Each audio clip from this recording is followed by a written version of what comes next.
Hey guys, MLJOR here, and I personally try to refrain from being negative because I believe that presenting a problem without a solution is practically pointless.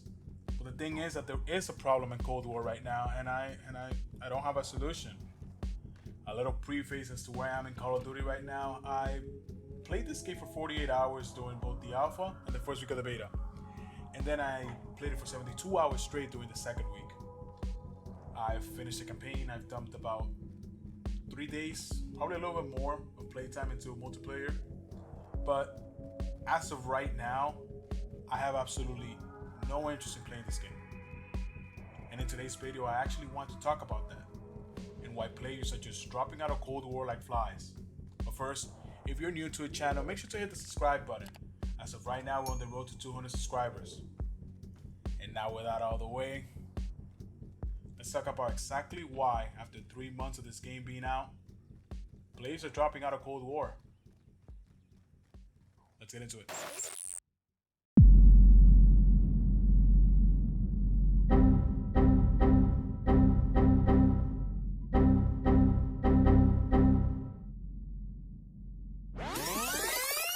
I think the best way to talk about this topic is in sections, because it's not just one thing stopping players from playing Cold War, it's many. And the first one being the divide within the player base. The reality of it is that there are two different experiences here on offer, one for casual players and one for loyal fans of the series. The separation comes from design choices. Call of Duty has always been a first-person arcade shooter, and even though the series has taken many twists and turns throughout the years, just look at the three-dimensional movement trilogy. A lot of people would argue that Call of Duty at that point lost its way, but for the most part, it has remained practically unchanged. But when you make design choices that barely resemble the core characteristics of the game, can we even call that Call of Duty? I would even bring forward the argument that Advanced Warfare, Black Ops 3, and Infinite Warfare share more DNA with Call of Duty than Black Ops Cold War.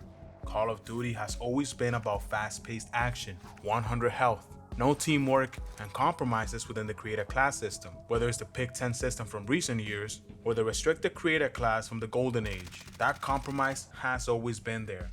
The jetpack Call of Duties added things, one of them being obviously the three-dimensional movement, but they also had bigger maps to compensate that. The fast-paced action remained the same. The latter two, that being Black Ops 3 and Infinite Warfare, added specialists, yet again another addition to the game. But Cold War doesn't add anything. It changes the DNA at its very core. First, by boosting the health from 100 to 150. Second, by getting rid of the score streak / kill streak system for whatever clusterfuck we have now. And then, getting rid of the compromises in creator class. Every single time that I turn on Cold War, it doesn't even feel like COD. I'm fine with mechanics being added, like mountain in Modern Warfare, but when you change the DNA, it's a no for me. My biggest gripe with this game is the health. It simply slows down the pace of the game way too much. You having to put 1 to 2 more bullets into the enemy doesn't equal to a bigger skill gap. It actually equates to a more imbalanced game, where the firepower means absolutely nothing, and fire rate reigns supreme. Meanwhile, one-shot kill weapons like shotguns and snipers are practically undefeated at their effective range. Increasing the TTK simply lowers the skill gap. However, it does increase the need for sustained accuracy, but only by a slim amount. When it all boils down to it, if you're not using a fully automatic in Cold War, then you simply can't compete. The thing about a lower TTK that I really enjoy is that everything is deadly, everything is viable. An SMG or a pistol have as much power as a DMR at medium range, if you can land your shots. The exact same way that a good player can take a DMR or a sniper into close quarters and dominate, but when the health is increased, that goes out the window.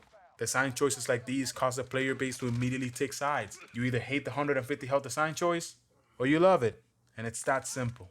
Then we have to bring into the conversation skill-based matchmaking, a mechanic that has been dialed up to 11 in this year's title. When every game feels like I'm playing the Justin from Fortnite equivalent, stops being fun, and it becomes grind. Playing Cold War at any level higher than casual is like an uphill battle in the rain with skates on, which indirectly throws us into our next topic, the lack of content.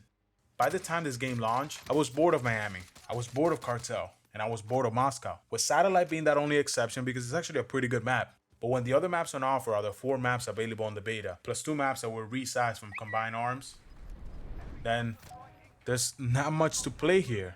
At the bottom line, Black Ops Cold War launched with only 2 new maps when compared to the beta, that being Garrison, a horrible map, and Checkmate, a decent map at best. Then with the drop of Season 1, we get 2 remakes, one of them being Raid, and the other being Nuketown for the 5th time in a row. And don't get me wrong, Nuketown is fun, but for fuck's sakes, mate, can we get something new? And if not, can we at least remake something else? Moreover, I talked about this in my last video, but data miners have already found nods to Fire Range and Summit in the code. That's 2 maps that were remaking Treyarch's last entry into the franchise. Cold War has a huge lack of content, and the maps that we do get are remakes. And remakes that for the most part have been not in last year's game, but the year before. However, the lack of content doesn't stop there. It also bleeds into the weapon selection available. Modern Warfare launched with 37 weapons. Meanwhile, Cold War launched with only 27. Yet, the reality is that 2019's Modern Warfare lives up to the days of 50 weapons at launch. Take the M4A1 for example. You have the standard in 5.56, a 9mm conversion, and then the 458 SOCOM rounds. Then, you have the 3-round burst weapon perk, meaning that out of that one weapon, you can get a full auto assault rifle chambered in 5.56, a full auto submachine gun chambered in 9mm, a DMR with the 458 SOCOM rounds and putting the weapon in semi-automatic, and finally, a 3-round burst M16 with the 458 SOCOM rounds and the 3-round burst weapon mod. That is 4 weapons out of 1.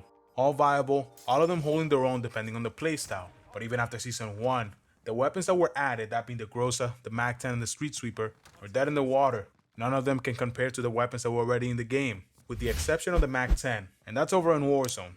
The exact same way that the DMR-14 is okay at best in multiplayer, but an absolute unit when it comes to the Battle Royale. The lack of content here is one of the biggest reasons why the weapon leveling system is so damn slow. I have a theory that if Black Ops Cold War had the exact same level of weapon progression as Modern Warfare, there will be nothing to grind for.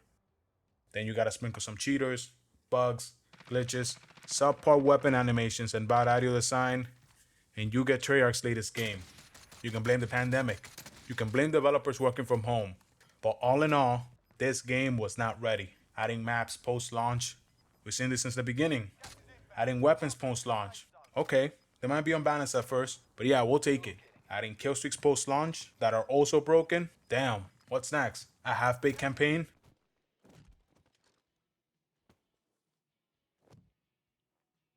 Oh, wait. Black Ops Cold War is a perfect example of corporate greed. With the way the world is today, no one, and I mean no one, would have batted an eye if Modern Warfare had 2 or 3 more seasons consisting of just maps, cosmetics, and weapons. And now notice that I'm not even talking about a new Warzone map. I mean, to this day, we still don't have one. Rebirth Island is a sorry excuse for Battle Royale. What I'm trying to say here is that it wouldn't hurt anyone if Call of Duty skipped a year, except for Activision's pockets. Black Ops Cold War is not even half-baked. It's raw, at best. This year's title is going head-to-head in the Gulag to fight for the title of worst Call of Duty in my list. And so far, it's winning.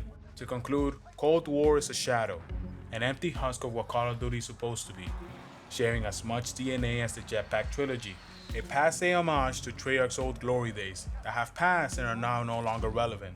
It has done a great job at driving a massive wedge to divide the community, all in the name of profit. Matchmaking keeps slowing down every day just a little bit more. This is a game that is supposed to be in its main year of support, and it's dead. As for my final thoughts, Cold War is not a bad game, it's just a horrible follow-up to 2019's Modern Warfare.